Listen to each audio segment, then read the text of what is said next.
Hi, I'm Dana. Welcome to this week's video. Today I am going to do some myth busting. Number one myth around sleep, especially when we're talking about children, is that if you pull or minimize or prevent daytime sleep, that a child will then sleep better in the night. Now let's talk a little bit about why that might be suggested in the first place. The thought would be that if they're so tired from lack of daytime sleep, that they'll fall asleep in complete exhaustion at bedtime and sleep through the night. I can see how that makes some sense. I can see it. But I'm here to bust that myth because I know after 14 years in this business that the opposite is true.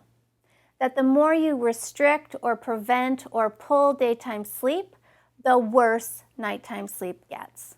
And the reason for that is overtiredness. So really, overtiredness for all of us is problematic. If you've ever had a few days where you've really run yourself ragged and you've had deadlines or whatever the case may be, when you start to feel overtired, you'll notice that you feel a bit jittery. It's almost like you drank too much caffeine too close to bed. It feels like you're kind of wired. It's harder to relax, it's harder to get to sleep, and then when the sleep does arrive, it's very fragmented. So you'll have lots of wake-ups throughout the night, and you'll most likely wake up even earlier than you need to. That's the problem with overtiredness. So let's just times that by 10 when we're talking about children. They get overtired easily if their sleep needs are not being met throughout the day and through the night. And overtiredness for a child usually turns into hyperactivity.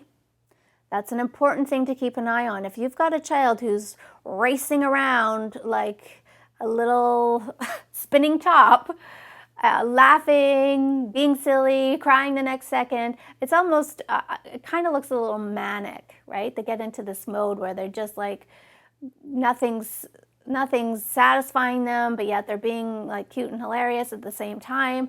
That's usually a sign that you've pushed this child or this child has pushed themselves into overtiredness. And now imagine trying to take this spinning top and ask them to sleep now, please.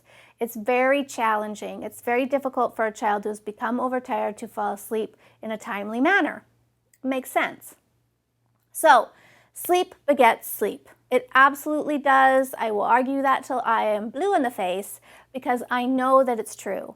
So you really want to, if you've got a child who's not sleeping well through the night, chances are high that they are also not sleeping well during the day. The two usually go hand in hand. So you're going to have to look at your daytime sleep situation.